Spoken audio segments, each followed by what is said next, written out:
என்னடி பண்ற? சீக்கிரம் வாடி. ஃபோன் பண்ணி எவ்வளோ நேரம் ஆகுது, இன்னும் இந்த அலண்டா வரல. வந்ததும் கதையா அழைப்பா. குழந்தைக்கு சோறு ஊட்டினண்டி, 3 மணி நேரம் ஆச்சுடி, சாப்பிடவே இல்லைன்னு. அது 5 நிமிஷத்துல சாப்பிடும். எப்படிதான் போய் பேசுறாலும். சே, இந்த க்ளோரி இருக்காளே, சும்மானா ஃபோன் பண்ணிட்டே இருப்பா. வீட்டில் என்னதான் செய்வா? வேலை எதனா செய்வாளா இல்லையா? எப்போ பார்த்தாலும் இந்த ரோட்டில் வந்து நிற்கிறது. 5 நிமிஷத்துக்கு முன்னே தான் வந்திருப்பா. ஆனால் எப்பயோ வந்த மாதிரி சீன் போடுவா. சே, இந்த பொய்யெல்லாம் எப்படி தான் சொல்கிறாங்கன்னு தெரில. நம்மளுக்குலாம் இந்த பொய்யெல்லாம் பேசுறதுலாம் எப்படின்னு கூட தெரிலப்பா. ஆனால் இவங்க எப்படி பேசுகிறாங்களோ. க்ளோரி, எப்படி வந்த? எப்படி வந்த? இப்போதாண்டி வந்துட்டு இருக்க. ஆமாண்டி. சாரிடி. சரி, ஏன் இவ்வளோ லேட்டு? குழந்தைக்கு சாப்பாடு ஊட்டிட்டு இருந்தேன்டி. பாவம் கஷ்டண்டி உனக்குன்னு யாரும் எழுப்ப தெரியலடி. உனக்கு நினச்சாலே எனக்கு கஷ்டமா தானே இருக்கு. என்ன பண்றது? ஆமா, இந்த கரோலினாக்கா எங்கடி இன்னும் காணோம்? எதனா சொன்னால உங்ககிட்ட வருவேன்னு? அவ வர நம்மளும் தாண்டி சமைக்கிறோம். ஆனா வந்து கதையா சொல்லுவா பாரு. குண்டான அடுப்புல வச்சிருந்து இறக்குறது வரையும் சொல்லுவாடி. சமைச்சு முடிச்சேன்னா முடிஞ்சு போச்சு. ஆனா வந்து பழப்பா பறக்கால. அலண்டா, க்ளோரி, எனக்கு முன்னாடி வண்டியடி. அலண்டா வந்துட்டேக்கா. வாடி கரோலி, என்ன இவ்வளோ நேரம்? ஐயோ, அந்த கதையை ஏண்டி கேட்குற? சரி, கேட்கல. சரி சொல்லு. காலையில 5 மணிக்கு எந்திரிச்சு தண்ணி பிடிச்சி, பாத்திரம் விளக்கி, துணி துவைச்சி, சாப்பாடு செஞ்சு, பிள்ளைங்களை அமைச்சு, ஐயோ பச்சி முடியலடி. இருந்தாலும் எனக்கு ரெஸ்ட் எடுக்கலாம் தான் நினைச்சேன். நம்ம கூடி பேசலன்னா மண்டை வெடிச்சிரும், தூக்கம் வராது. அதனால நான் ஓடி வந்துட்டேன்டி. எனக்கு தெரியும், நீ பாவம் 2 குழந்தை வச்சு நீ எவ்வளவுதான் கஷ்டப்படு வச்சு. உன் கஷ்டமா எனக்கு புரியுது. உனக்கு புரியுது, வீட்டுல புரியலையே. என்ன பண்றது? எங்கடி இன்னும் இந்த ஜெனியை காணோம்? ஆமாண்டி, இன்னும் காணமே. அவ வந்து சொல்வாடி, பர்ச்சேஸுக்கு போனோம், பக்கத்து வீட்டுக்கு போனோம்னு சொல்லிட்டு. நம்மளும் தான் பண்றோம். இந்த ரோட்ல வித்துனோம் நம்ம வண்டியில 3 டாப் 500 ரூபான்னு சொல்லிட்டு அதை வாங்கிட்டு நம்ம கிட்ட வந்து 1 டாப் 5000 சீன் போடுவாடி. அவ சொல்ற போய் தாங்கவே முடியலடி. அது தெரிஞ்சாதானே விடுடி. பர்ச்சேஸுக்கு போறேன். எப்படி வந்தீங்க? வாடி இந்த கடைக்கு போனேன் ஜெயச்சந்திராக்கு. சரி, கொஞ்சம் பர்ச்சேஸ் பண்ணுவேன்னு போனேன். பார்த்தா பில் போட்டேன். என்ன சும்மா சிம்பிளா ஒரு 50000 ரூபாய் தான் எடுத்தேன். வீட்டுல போட்டு எல்லாரும் எவ்வளோ டேரண்டி நிக்குது லைன்ல போட்டு நிக்கிறேன். அந்த டைம் டிரைவர் போன் பண்றான், கார் ரிப்பேர் ஆயிடுச்சு. என்னடா கார் ரிப்பேர் ஆச்சு? நான் ஒரு கார் இல்லாத போக மாட்டேன். நான் இங்க ஆட்டோல போவேனா? உடனே ஒரு காரை உடனே எவ்வளவு புக் பண்ணி பார்த்தா ஆட்டோ வந்துச்சு. அப்புறமா கார்ல தான் வந்தேன். அதை முடிச்சுட்டு ஓடி வரலாம் பார்த்தா எங்க மாமனார் லொக்குன்னு டீயை போட்டு கூட அதை போட்டு கூட அதெல்லாம் போதும். உள்ளையாண்டி இருக்குது, தலைவலியா இருக்குது. சொல்லாதடி, பாவண்டி. பாவம் சொல்லாத. நம்மளும் எனக்கே ஒரு நாள் பக்கத்து வீட்டுக்கார இன்னைக்கு என்ன நடந்தது தெரியல. என் மண்டை வச்சுட்டு நைட்டு தூக்கம் வராது. அதை வந்து லக்குன்னு அங்கிட்ட வந்துட்டேன் பாரு. க்ளோரி என்ன மாதிரி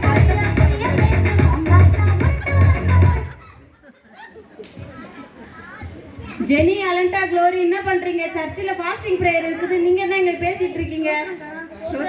சோத்திரமா?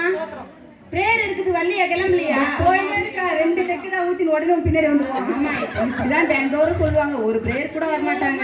இந்த பள்ளி தொலை தாங்க முடியல. சொப்பா கிராஸ் ஆகிடுது. போயிட்டாங்களா பாரு 10 ரேட் போற பாக்குல பாஸ்கிட்ட கொளுத்தி போட்டுச்சுன்னா அவங்க ஏரியா போயிட்டுல. ஆமா, நம்மளுக்கு போயிடுச்சு பள்ளி முடிஞ்சு போயிடுச்சு. அது உள்ளார வட்டி வரட்டும். நம்மளே ஃப்ரீயா பேசுங்க. சும்மா வந்து நம்ம டென்ஷன் ஏத்துங்க. சும்மா எப்ப பார்த்தாலும் பாஸ்டிங் பிரேயர் வாசித்துக்கிறேன். ஐயோ, நீ பாஸ்ட் போன் அடிக்கிறாரு. நாங்க இருக்குன்னு சொல்லுங்க. எல்லாம் அமைதியா இருங்க. Hello hello, Caroline sister. ஸ்தோத்திரம் பாஸ்டர். நம்ம சர்ச்சில் வந்துட்டேன். நான் 10:30க்கு உபவாச ஜெபம், யாருமே வரல. வீட்டு பக்கத்து தடிக்கு விழுந்த சர்ச்சு. ஏமா இல்லைங்க பாஸ்டர், நான் காலையிலே எழுந்துட்டேங்க பாஸ்டர். திடீர்னு வயிறு வலிச்சிச்சு, அதனால வர முடியல. கால் வேற நடக்க முடியலங்க பாஸ்டர், கால் வலி. நான் ஜெபம் பண்ணிக்கிறேன். உங்க கூட இருப்பாங்களே அவங்க விசுவாசிங்களா? எங்க அவங்களாம் எனக்கு தெரியவே தெரியாதுங்க பாஸ்டர். எங்கன்னு நான் பார்க்கவே இல்லைங்க பாஸ்டர். அவங்களாம் அப்படிங்களா? நேரம் கிடைக்கும் போதெல்லாம் ஜெபிக்கலாம். இப்படி பண்ணிட்டு இருக்கீங்க. சரிங்க சிஸ்டர். சரிங்க பாஸ்டர். அக்கா, என்னை பத்தி சொன்னீங்கல்ல, மூச்சு விடல. உன் முன்னாடி தானே பேசினேன், ஒண்ணுமே சொல்லல. நாங்க போயிட்ட பிறகு போனை பத்தி சொல்லிட்டு மாட்டியே? இல்ல கண்டிப்பா சொல்ல மாட்டேன். கிட்ட போட்டு கொளுத்தி விட்டு போறாரு. இல்ல சொல்லி விட மாட்டேன். நாடி என்னைய பார்த்து இப்படி சொல்றீங்க? அதை பத்தி எனக்கு தெரியாது. நீ சும்மா விளையாட்டுக்கு சொல்லுங்க. அதெல்லாம் ஃபோன் பண்ணிய சர்ச்சுக்கு வான்றாரு. என்னைக்கே ஒரு நாள் தானே கிடைக்குது நம்மளுக்கு ஊர் கதையை பேச.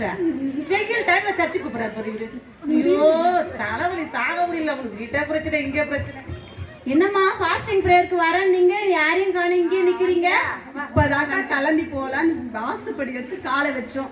அதுக்குள்ள பத்திரிக்கை எடுத்துன்னு வந்துட்டாங்க ரிலேஷன். என்ன பண்றது? சரி, உங்க வீட்டுக்கு தான் பத்திரிக்கை வைக்க வந்தாங்க. இவங்க வீட்டுக்குலாம் யார் வந்தது?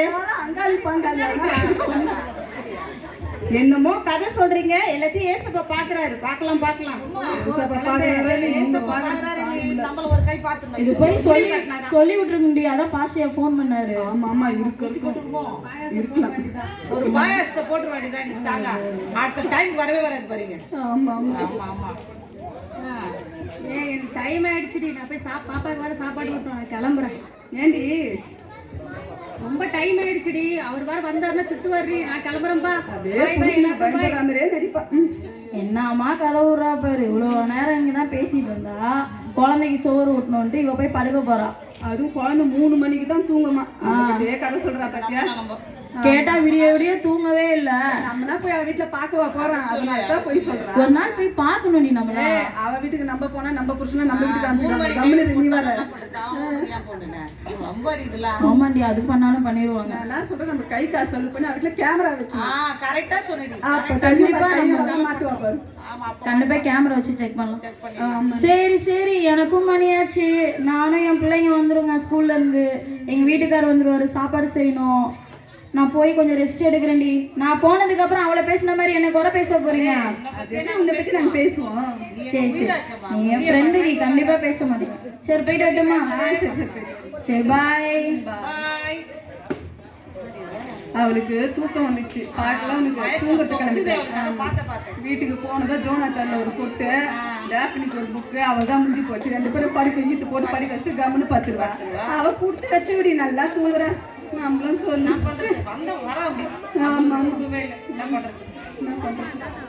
க்ளோரி ஒரு அறுவை சிகிச்சை வரும் பேச வந்தாரு. நான் வரேன்.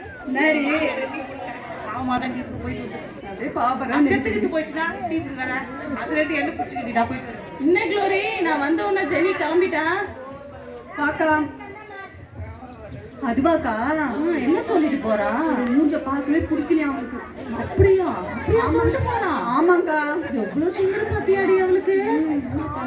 அது வந்து மொக்க போடும். அதுகிட்ட அவன் பேசுவான். நான் போறேன். ஆமாக்கா. ஒரு நாள் வரும்ல, அன்னைக்கு அவளுக்கு வச்சுக்கிறேன்டி. அந்த நாள்லாம் வராதுக்கா. நம்ம தான் உருவாக்கணும் அந்த நாளை. கண்டிப்பா நான் சொன்ன நான் கிட்ட கேட்டு போறேன். நீ உன்னை போய் சொல்லுவேன். நான் நீ ரொம்ப வெள்ளந்தி ஆச்சு. ஆமாக்கா, உங்களுக்கு தெரியுது. சோத்ரம் க்ளோரி. சோத்ரம்க்கா. ஸ்தோத்திரம்க்கா. வாங்கக்கா. உங்ககிட்ட ரொம்ப நாளா உங்ககிட்ட பேசணும் எனக்கு ஒரே பாரமா இருந்துச்சு. பேசுக்கா. எங்க உங்க கூட இருக்கிறவங்க எல்லாம் காணோம்? இப்பதாக்க வீட்டுக்கு போனாங்க. அப்படியா? மொக்க போடுறதுக்கு ஒண்ணு வந்துச்சு. நம்ம வேற தனியா மாட்டிக்கணும். இரு அவளுங்களுக்கு மெசேஜ் போட்டு விட்டுடலாம். சீக்கிரம் எங்களை வந்து கொஞ்சம் காப்பாத்துங்க. சபையில எத்தனையோ பிரேயர் இருக்குது. ஆனா எந்த பிரேயருக்கும் முன்னாடி மெசேஜ் வந்திருக்கு. ஐயோ ஏதாவது பக்கத்து வீட்டுல எதனா வந்துருக்குமா? முக்கியமான நியூஸா இருக்காது. அப்படி போட்டு வாடி. இந்த கேள்வி மறுபடியும் என்னால டீ போடுங்களா? வாங்க ஊரு கதை பேசல. நம்மளுக்கு மண்டை வச்சிருவாங்க போலாம். ஐயோ என்னாச்சுன்னு தெரியலையே. வந்துட்டாங்க. சோத்ரம் ஜெனி. சோத்ரம் கிரேனா. சோத்ரங்கா. அறுவை சிகிச்சையா வந்துக்குது. தெரிஞ்சதுல வந்துட மாட்டேன். இதுக்குதான் வர சொன்னீங்களா?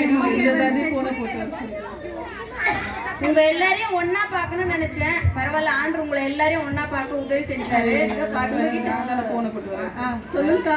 ரொம்ப முக்கியம் இல்லம்மா, சபையில எத்தனையோ பிரேயர் இருக்குது. எந்த பிரேயர்லயுமே நீங்க கலந்துக்க மாட்டீங்க. எப்ப பார்த்தாலும் கதை பேசிக்கிட்டு, ஊர் கதை பேசிக்கிட்டு, வம்பு வளர்த்துக்கிட்டு, ஒருத்தரை பத்தி ஒருத்தர் குறை சொல்லிக்கிட்டு, கேலி பண்ணிக்கிட்டு, பரியாசம் பண்ணிக்கிட்டு, இப்படியே வீட்டுல வேலை செய்யறீங்களா இல்லையானே தெரிய மாட்டுது. எப்ப பார்த்தாலும் கும்பல் கூடி சிரிப்பு கும்மாளமா இருக்கீங்க. இதெல்லாம் செய்யறதுனால என்னக்கா ஆயிட போகுது? சும்மா ஒரு ஜாலிக்கு தானக்கா. ஜாலி சந்தோஷன்றது இது கிடையாதுமா. ஏசப்பா நம்மள எதுக்காக தெரிஞ்சிருக்கிறாரு? எதுக்காக நம்மள ஆண்டு தெரிஞ்சுக்கிறாரு. உலகத்துல எவ்வளோ ஜனங்க ஆண்டு அறிந்து கொள்ளாம தெரிஞ்சு கொள்ளாம இருக்காங்க. அவங்களுக்காக பாவத்துல எவ்வளோ பேர் இருக்காங்க. அவங்கெல்லாம் ஜெபம், அவங்களுக்காக நம்ம பாரப்பட ஜெபம் பண்ண ஆண்டோட ஊழியத்தை செய்ய சுவிசேஷத்தை சொல்லதான் ஏசப்பா நம்மள தெரிஞ்சிருக்கிறாரு. ஆனா நீங்க என்ன பண்றீங்க, ஏதாவது சாக்கு போக்குங்களை சொல்லிட்டு வீட்டுல நேரத்தை வீணா செலவழிக்கிறீங்க. எனக்கே உங்களை பாக்குறப்ப ரொம்ப துக்கமா இருக்கு. அப்ப ஏசப்பாக்கு எவ்வளவு துக்கமா இருக்கும். அக்கா நாங்க என்ன கொலை செய்யறோமா கொலை அடிக்கிறோமா, கொஞ்ச நேரம் உட்காந்து பேசுறோம் அவ்வளவுதானக்கா சொல்றோம். நீதிமொழிகள் 19:29 சொல்லியிருக்கு, பரியாசக்காரனுக்கு தண்டனைகளும் மூடனுடைய முதுகுக்கு அடிகளும் ஆயத்தமா இருக்கிறதுன்னு சொல்லியிருக்கு. நீங்க எல்லாம் வசனம் படிச்சாதானே உங்களுக்கு அதெல்லாம் தெரியறதுக்கு. நீங்க பரலோகத்துக்கு போக மாட்டீங்க, நரகத்துக்கு தான் போவீங்க. இப்படி நாங்க வந்து கூப்பிட்டு பேசுறத பேர சாப்பிட விட்டுருக்கீங்க. ஏய் ஜெனி, அலண்டா க்ளோரி ட்ரெயினாக்கா இல்ல, அவங்க சொல்றதுல உண்மையாலுமே ஒரு மெசேஜ் இருக்கு. உண்மையுமே இப்பதான் நான் உணர்வடைகிறேன். பரியாசக்காரர்களுக்கு தண்டனைகளாம். அப்ப நம்ம எவ்வளவு பேரை கேலி கிண்டல் பண்ணி குறை பேசிட்டு இருந்தோம். குறை பேசலாம், சமையல் பண்ண தப்பு ஜாலியா பேசி சிரிச்சோம். இதுவரைக்கும் வாயில யார் பத்தி குறைய வந்தது கிடையாது. நம்ம இவ்வளவு நாள் நம்ம ஆலயத்துக்கு போனோம், ஆனா அந்த சத்தியத்தை உணராமே நம்ம போயிட்டு வந்துட்டு இருக்கோம். இனியாவது நம்ம மனம் திரும்பலாண்டி. நீங்க சந்தோஷம் சொல்றது எதை சந்தோஷம் சொல்றீங்க? மத்தவங்கள முகத்துக்கு முன்னாடி ஒரு மாதிரியும் பின்னாடி ஒரு மாதிரியும் பேசுறது அவங்களுக்கு சந்தோஷம். அதுதான் உண்மையான சந்தோஷம். ஏசப்பா சொல்லியிருக்காரு, ரொம்ப சந்தோஷம். அது இல்லம்மா உண்மையான சந்தோஷம். ஏசப்பா நம்மள எதுக்காக தெரியும்? எனக்கு இவங்க சொல்ல சொல்ல பயமா இருக்குதாடி. சொல்ற ஆமாண்டி, நம்ம மனம் திரும்பலாண்டி, மன்னிப்பு கேட்டு யார் பத்தி பேசக்கூடாது. சொல்றாங்கடி, பயமா தாண்டி இருக்கு. எனக்கும் கொஞ்சம் பயமா தான் இருக்கு. அதனால பயத்தை வெளியே ஜர்க்காவது பத்தியா சொல்லல, ஜர்க்காவதா அதேதான் இங்கேயும் மன்னிப்பு கேட்டுருவான். அக்கா ஜாக்லினுக்கா எங்களை மன்னிச்சிருங்கக்கா.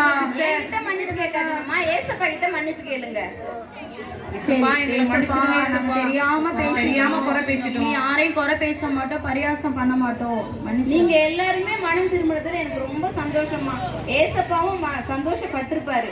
இனிமே வருகிறதா நாட்கள்ல எல்லா சபையில இருக்கிற எல்லா ஊழியத்திலும் நம்ம எல்லாரும் போய் அநேக காரியங்களுக்காக நம்ம ஜெபிக்கணும். கண்டிப்பா வருவீங்களாக்கா ஜாக்லினாக்கா?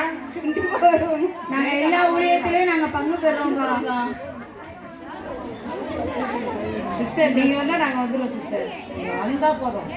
இந்த ஸ்கிட்ல இருந்து நம்ம தெரிஞ்சுக்கிறது என்னன்னா, ரட்சிக்கப்பட்ட நம் எங்களுக்கே வந்து புறம் பேசுறது, மற்றவங்களை கிண்டல் பண்றது, கேலி பண்றதெல்லாம் பாவம்ன்றது தெரியாம இருந்தது. இந்த சகோதரி வந்து இப்ப சொன்னதன் மூலயமா தான் அது பாவம், மிகப்பெரிய குற்றம்ன்றது ஆண்டவர் எங்களுக்கு உணர்த்தி இருக்காரு. நாங்க ஏசப்பா கிட்ட பாவ மன்னிப்பு கேட்டு மனம் திரும்பி இருக்கோம்.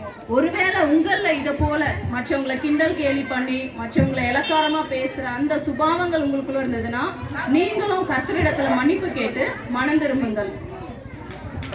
எல்லாம் கை தட்டலாமா?